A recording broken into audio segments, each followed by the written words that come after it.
कालपासून एक रेल्वेचा व्हिडिओ व्हायरल झालेला आहे. तो मोठ्या प्रमाणे आता राज्यभर पसरत असल्याचं आपल्याला पाहायला मिळत आहे. यामध्ये एक कपल जे आहे ते रेल्वेने प्रवास करत असताना त्यांची जे काही कंपार्टमेंट होतं, जी काही बोगी होती त्यांनी सजवलेली होती आणि त्यामुळे मात्र आता त्या बोगीचं महाराष्ट्रभर चर्चा होत आहे. याविषयी बोलण्यासाठी माझ्यासोबत रेल्वे समितीचे सदस्य आहेत, त्या टीमचे अध्यक्ष आहेत. आपण त्याची चर्चा करणार आहोत की नेमकं हे प्रकार काय होता.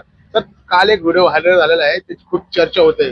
त्याच्यामध्ये हनीमून साठी तो रेल्वे सजवली, एक बोगी सजवली. नेमका हा प्रकार काय होता? दिनांक 6 जुलै 2026 ला बल्लारशाह मुंबई नंदीग्राम एक्सप्रेस ही जालना रेल्वे स्टेशनला आली. त्या ठिकाणाहून एक नवं दाम्पत्य त्या गाडीमध्ये चढलेलं होतं आणि ऑथेंटिक ते प्रवासी होते की बल्लारशाह ते जालन्यापर्यंतचा प्रवास हा त्यांचा ऑथेंटिक तिकीटाचा होता. त्यानंतर जालन्यावरून चढणाऱ्या प्रवाशांचं मुंबई करताचं पण तिकीट हे ऑथेंटिक होतं आणि विथ ID प्रूफ वगैरे सगळ्या काही गोष्टी होत्या. पण त्यामध्ये जे घटनाक्रम समोर आहे त्याविषयी मी स्वतः तो स्वतः पाहिलेला आहे. आणि संभाजीनगर रेल्वे स्थानकामध्ये जेव्हा ती गाडी पोहोचली त्यावेळेस त्या मुलीचे नातेवाईक, मुलांचे नातेवाईक हे सगळे प्लॅटफॉर्मवर आलेले होते. पण कुठलाही म्हणजे नातेवाईक किंवा मित्रपरिवार हा त्या कोच मध्ये जाऊन त्यांनी काही बघितलेलं नाहीये. पण त्यांनी व्हिडिओ कॉलच्या माध्यमातून ते बाहेर बघत होते. ते कपल कुठलं होतं? ते कपल तसं तर मुलगी संभाजीनगरची आहे आणि मुलगा जालन्याचा आहे. म्हणजे जालन्यातून बसले. जालन्यातून बसले ते, पण इथून मुलीचे नातेवाईक त्या मुलीला भेटण्यासाठी टाटा बाय बाय करण्यासाठी आले होते. कारण ते विदेशात चालले होते हनीमूनसाठी. पण जात असताना त्यांनी ह्या रेल्वे प्रवासामध्ये त्यांचं जे असलेलं कपल कंपार्टमेंट आहे ते मात्र अफलातून एकदम चांगलं डेकोरेट केलेलं होतं. आणि हे डेकोरेशन मध्ये रेल्वे प्रॉपर्टीचं कुठल्याही प्रकारचं त्यांनी सुईद्वारा न वापरता केलेले ते डेकोरेशन होतं. कोणतंही नुकसान त्या ठिकाणी झालेलं नाहीये. दुसरीकडे आता हे चुकीचं ठरवत टीसीवरती कारवाई केली, त्यांना निलंबित केले आणि ज्याने हे कंपार्टमेंट सजवलं होतं, डेकोरेट केलं होतं, त्याच्यावरती कारवाई झाली. हे बघा, टीटीवर कारवाई केली ती चुकीची. डेकोरेशन केलं तर ती डेकोरेशन त्यांनी काही अख्ख्या रेल्वेला नव्हतं केलं किंवा कोचच्या बाहेर येऊन त्या कंपार्टमेंटच्या बाहेर येऊन त्यांनी काही सजवलं. परमिशन करणं हे चुकीचं आहे ना. मग मला एक असा प्रश्न पडतो की ज्या वेळेस जनशताब्दी किंवा वंदे भारत एक्सप्रेस जेव्हा इथून जनशताब्दी जालन्यापासून संभाजीनगरहून ती जालन्यापर्यंत गेली त्यावेळेस डेकोरेशन करण्यात आलं. जालन्यावरून ती हिंगोलीला गेली त्याही वेळेस डेकोरेशन करण्यात आलं. वंदे भारतही नांदेडहून सोडली त्यावेळेस तुम्ही तिचं डेकोरेशन करून पाठवलं. मग प्रशासन करोड लाखो रुपये त्याच्यावर खर्च करणार आणि एखाद्या प्रवाशाने जर आतमधून जर कधी त्याचं डेकोरेशन केलेलं आहे तर ते स्वतःच्या पैशाने केलेलं आहे. आज माझा हाच प्रश्न रेल्वेला विचारायचा आहे. ज्या वेळेस आपल्या देशातून हजला जे यात्रा जातात, इतर ठिकाणी जातात, त्यावेळेसही त्या रेल्वेला सजवले जातात. मग याचा अर्थ त्यांनी काय रेल्वेचं नुकसान केलं का? उलट तो आनंद असतो की आमच्या सुखी प्रवासाला प्रशासनाची एक चांगली सदिच्छा सद्भावना आम्हाला मिळते. अच्छा, म्हणजे तुम्ही कुठेतरी त्या कारवाईचा विरोध करताय? मी नक्कीच विरोध करणार. आणि विशेष फेब्रुवारी 2026 ला मी दिल्लीमध्ये माझ्या कामानिमित्त गेलो होतो. त्याच वेळेस मी रेल्वे बोर्डातही जाऊन आलो. तिथल्या वरिष्ठ अधिकाऱ्यांना मी एक प्रपोजल रायटिंग मध्ये दिलेलं होतं की बा आपल्यामध्ये आपल्याला उत्पन्न वाढीसाठी अशी काही नवीन संकल्पना आणावी लागेल की ज्यामध्ये कपल असतील किंवा एखादं सिनियर सिटीजन असेल त्यांना सुखी प्रवास करायचा आहे तर त्यांना त्या बाकीच्या फॅसिलिटीज मिळाव्यात आणि त्यांचा प्रवास एक आनंदाने व्हावा. आणि असं नाहीये की भारतातली नंदीग्राम एक्सप्रेस जिला AC फर्स्ट क्लास आणि कपल कंपार्टमेंट आहे. भारतातल्या प्रत्येक गाड्या असतील, मी नावं सुद्धा सांगू शकतो.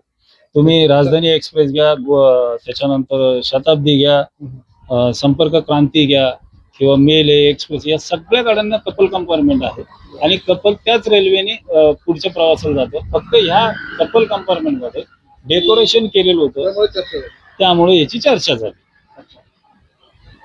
तुम्ही आता ज्या पद्धतीने त्यांच्यावर कारवाई केलेली आहे टीसीवरती आणि या डेकोरेटिव्हवर, त्या संदर्भात तुम्ही काही बोलणार आहे? हे बघा, यांनी जरी ती कारवाई केलेली आहे ती चुकीची कारवाई आहे. रेल्वेचं जर नुकसान झालेलं नाहीये तर तुमच्याकडे त्याचं एस्टिमेट बिल पाहिजे की त्यांनी रेल्वेचं काय नुकसान केलं.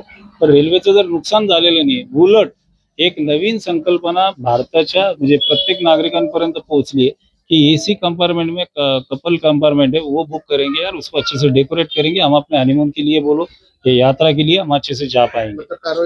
आणि याचा फायदा असा होईल की प्रशासनानं जर आता एक नवीन डब्बा जर तयार केला, नवीन कोच जर AC फर्स्ट क्लासचा केला, ज्या धर्तीवर जसं तुमची डेक्कन ओडिसी आहे, भारत गौरव यात्राचे जे कोचेस आहेत, त्या पद्धतीने एक कोच असा जर निर्माण केला की त्यामध्ये 3 कपल कंपार्टमेंट असले पाहिजे, 2 फॅमिली कंपार्टमेंट असले पाहिजे. पण त्याचा तिकीट दर बाकीच्या तिकीटदारापेक्षा एक्स्ट्राच असला पाहिजे, एक्स्ट्राच असला पाहिजे. आणि तशा सुविधा पण त्याच्यामध्ये ज्या आहेत त्या दिल्या जातात. हे उत्पन्न वाढीसाठी. त्यामुळं रेल्वेचं करोडो रुपयाचं उत्पन्न वाढेल आणि एक लोकांची जागरूकता रेल्वेकडे अट्रॅक्टिव्ह होईल आणि आकर्षण वाढेल. आता कारवाईच्या विरोधात तुम्ही काय करणार? ही झालेली जी कारवाई आहे ते येत आता न्याय प्रक्रियेकडे जाईल. परंतु न्यायालय सुद्धा हेच विचारणार की बा तुमच्या रेल्वेचं काय नुकसान झालं त्याचं इस्टिमेट द्या आणि काय काय नुकसान झालं कसं झालं ते सांगा. तर प्रशासन ते सांगू शकणार नाही. त्यामुळं झालेली कारवाई चुकीची आहे. आणि राहिला टीटीचा विषय, तर टीटीने चुकीचं काम केलेलं नाहीये.